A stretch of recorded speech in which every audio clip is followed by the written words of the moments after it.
Welcome to this week's edition of Mountain Outhouse News. I'm your host, Jam Jam. This is the craziest to happen in running this week. This week's stories include a new women's mile record, Vol State screwed results, and a new To Hump fastest known time.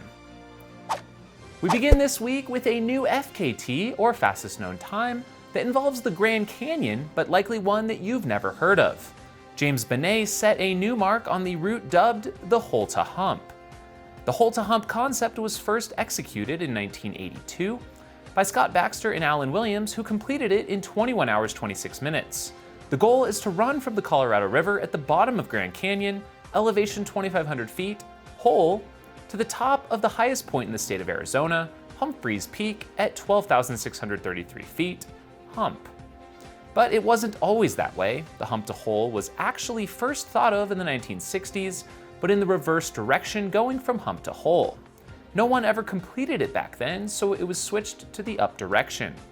Rather than having a defined path, the goal is simply to reach the 2 points as quick as possible, connecting in any way the runner likes. Keep in mind, just to get to the start, you have to descend to the bottom of the Grand Canyon, and once you reach the finish line at the top of the peak, you still have to get off the mountain. The previous best was set way back in 1983 by Mike Erlerman in 20 hours 23 minutes. The route hasn't seen much activity or attention over the years, with only a couple other attempts or completed times posted to the fastest known time website. It's clear James did his research on the route, and instead of taking South Kaibab Trail, he opted for the New Hants Trail, which provided for a bit more of a direct route, shaving down his total mileage to clock in at 72.22 miles. His finish time was 16:44:03. I have a feeling this might ignite a new interest in the To Hump and To Hump route going forward. And I'm sure someone is already scheming up a To Hump to whole. Just wait, you heard it here first. The annual race across Tennessee, the Vol State 500K, took place this past week, and it was a doozy. Before you sign up for this one, take a look at a few of these photos posted by Seamus Babcock from the past. With the heat and humidity of this time of year, it can be absolutely brutal. Look at those heat rashes. The race is 314 miles long, held in nonstop fashion on the roads across the whole state. While there are no traditional aid stations, you can either run the race crewed with a support team driving to meet you along the way, or screwed, having no crew, instead relying upon gas stations and convenience stores for aid. So the story of the year has to be Greg Armstrong, who already has the crewed record, going for his second attempt at running screwed. Running in his signature Teva sandals, Greg beat the record, finishing in 3 days, 14 hours, 11 minutes. On the ladies' side, it was Beverly Anderson Abs who took the win in the screwed category, setting a new record in 4 days, 7 hours, 17 minutes, and 55 seconds. The 2019 NoRock 100 is underway this week. With the cancellation of the Hard Rock this year due to high avalanche and snow conditions, how's the course faring? Well, I've been out on it a bit, and here's my take. The snow up high 2 weeks ago when I arrived into town was quite high, with stream runoff at record levels.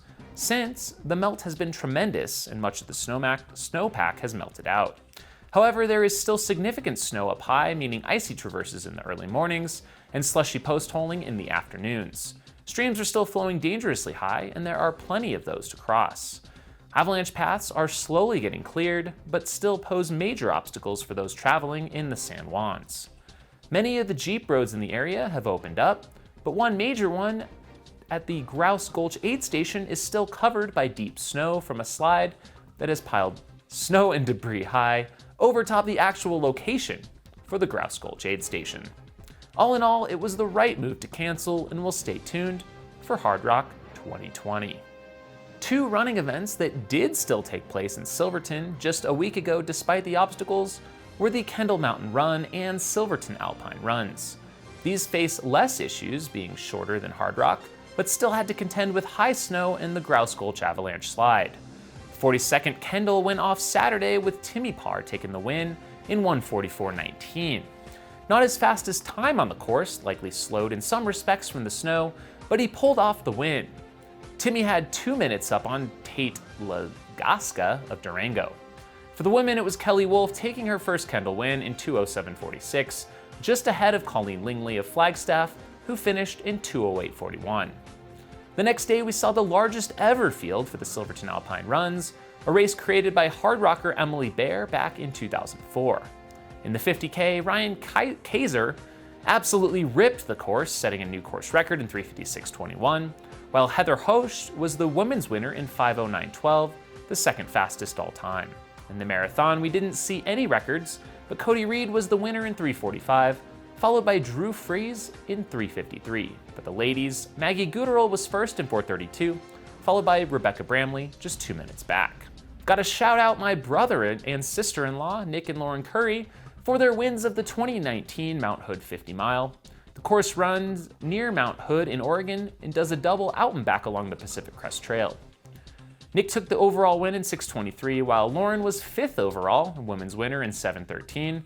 Watch out, Nick. She's coming for ya. The Badwater 135 also took place this week. I remember the days when it started just after Hard Rock, and I believe someone has done both back to back, but it's now flip-flopped. The event now starts in the night thanks to new national park regulations, but this was quite the historic year. Lining up were 2017 IAU 24-hour world champions Yoshihiko Ishikawa of Japan and Patricia Burinazowska of Poland. They faced the likes of Pete Kostelnik, Zach Gingrich, Harvey Lewis, Amy Costa, and the Slabies, Gina and Steve.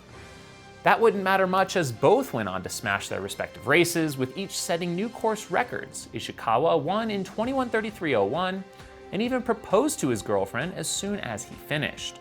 I think the bigger accomplishment might have been getting down on one knee right after finishing. Ouch.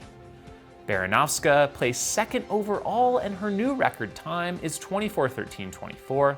She was 2 hours ahead of 3rd place overall, Harvey Lewis, who got it done in 26:11:18. The Slabies finished together in 8th and 9th, 29:26:43, with Gina placing 2nd woman. We have a new women's 1 mile world record after Sifan Hassan ran a 4:12:33, which is a scant 0.23 faster than the former record set 23 years ago. The record was set at a Diamond League track meet in Morocco.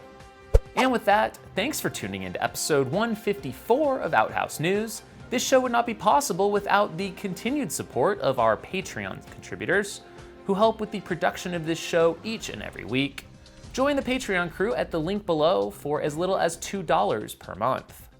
Huge shout out to our $50 level supporters, Squirrels Nut Butter, Brian Sands, and the Twisted Fork Ultra out of Park City, as well as our $25 level supporters, Bluebird Running Company, Carrie Savage, Renee Feit, Casey Carter, and Jeff Holbrook. Thanks for checking out the show, and we'll see you next time. If you have crazy stories to share or a question or feedback for the show, please leave a comment below. And finally, if you'd like to own this custom pair of Jam Jam sunglasses, complete with a signed certificate of authenticity, check out the link in the description. Have a week.